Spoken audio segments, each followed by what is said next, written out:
Hello and welcome back to Space Engineers. In today's video, we're looking at another hover tank. This thing seen right behind me is called the PL1-M80 mobile frame tank, which is this glorious thing with 4 assault cannons to blast your enemies with.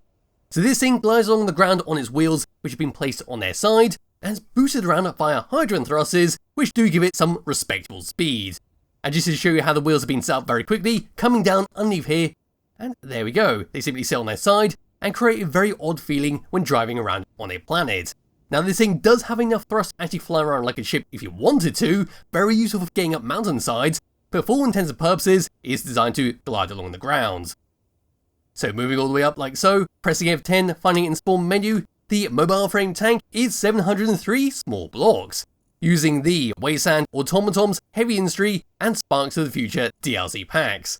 We can also see here one hell of a lot of information about it, just a little story behind it, a small warning about the story, and simply give this a thumbs up. Move around towards the very front, have a quick look around the outside, go through the controls, test drive it, and then behind this mountainside right here, or behind this little lip, what there is some space pirates, a big space pirate outpost, which we'll go and test out the tank against a bit later on. Anyway, facing back towards the tank, character now bugger off just a little bit, there we go. This is what we get at the very front, the mobile frame tank. So as you can see, we've got a couple of hydrogen thrusters to help slow this thing down, and what's going to give it its respectable speed while gliding along its wheels. We have a singular rocket launcher to blast your enemies with if that's what you want to use, but right above that we've got 4 assault cannons, which have all been turreted up to put on the hinge on a rotor to be able to precisely shoot your enemies. We have a camera seen behind a window block to help actually aim this, and right above there we've got a spotlight to help light up the darkness.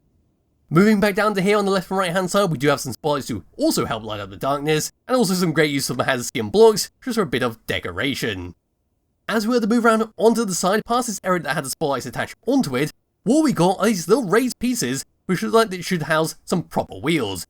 But this is where our wheels that are sitting on their sides are currently sitting, allowed to glide along the ground.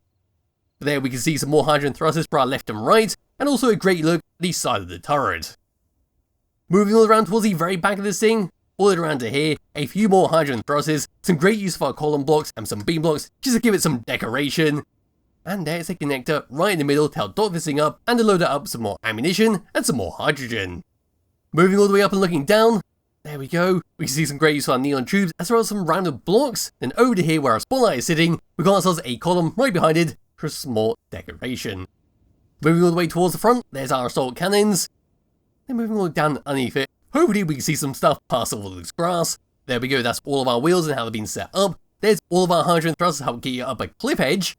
And that's about it, the outside of the mobile frame tank. So that's bloody fantastic with how it's all been set up. Looks like something out of an old RTS game like Total Annihilation. But now what I can do is just grab hold of my character, come around towards the very back of this thing, and get into a little cockpit. So unlike a lot of tanks I've showcased, the cockpit sits right at the very back, so it's very well protected when going head on towards an enemy. But hopping into here, first person view, this is all we can see.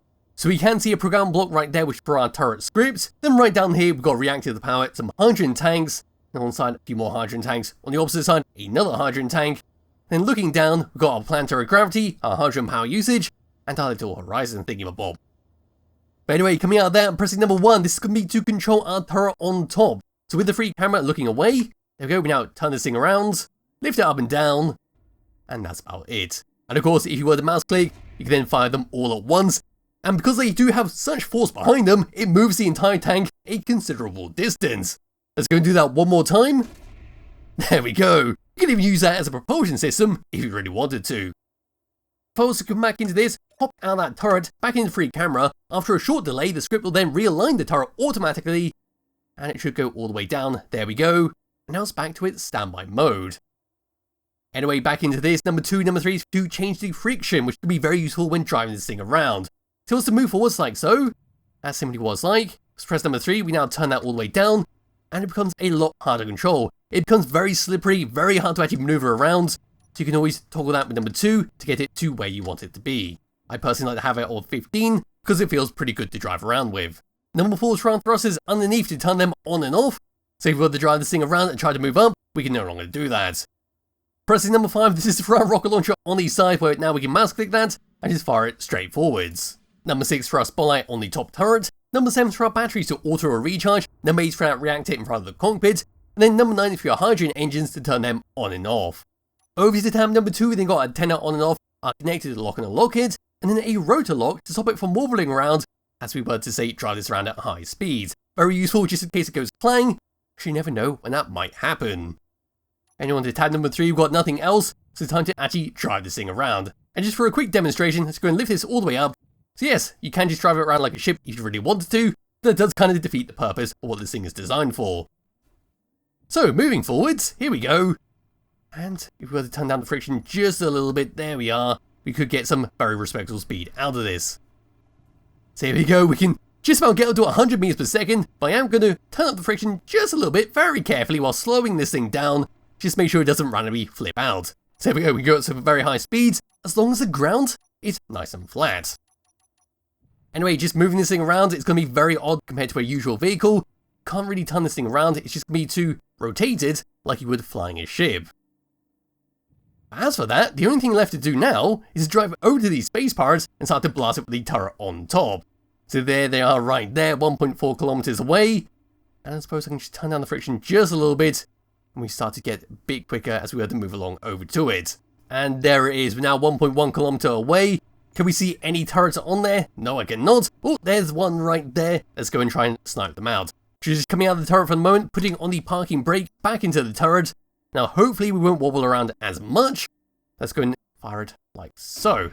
There we go. That was one hell of a lot short, and it did look like some of the projectiles went above and below it, so that's one very lucky turret. Let's now try and aim it down just a bit more. And that was also a terrible miss. So now aiming it up, firing it again. And once again, an absolute terrible miss. I have a feeling that I'm going to need to get a lot closer to actually aim this thing, because my aiming is absolutely terrible today. So here we go, I move slightly closer to the enemy pirates, and what I'm going to do is let the AI take over the turret, because it seems to be doing a lot better job than I was at actually hitting the enemy. So now we're just going to scoot around here, fast as possible, dodging all of their rockets, look at them all coming through here, and hopefully the guns can actually deal with them. Oh, that's going to be a bad hit. Oh, just about dodged that. Now we're just going to scoot around and hopefully change direction. And we're going to go again for another run. So here we go, all the way forwards. And that's quite scary to see. Oh, there's some bad hits at the front there, but we are still operational. Still got some of the guns active, although it looks like that is the end of the turret. We don't really have anything else. I don't think I have the rocket launcher. Yes, I do. But there we go, we now lost the turret on top. There is a tree. That's going to end this run. And that's about it for this poor mobile frame tank. So yes, it's a lovely little tank to use in your world if you can aim unlike me. It's got great design, and it's always fun to drive these types of vehicles around. There'll be a link to the description below if you wish to download and play around yourself. I'll recommend you do. So thank you all for watching, and I'll be back with another video some point soon. Bye bye.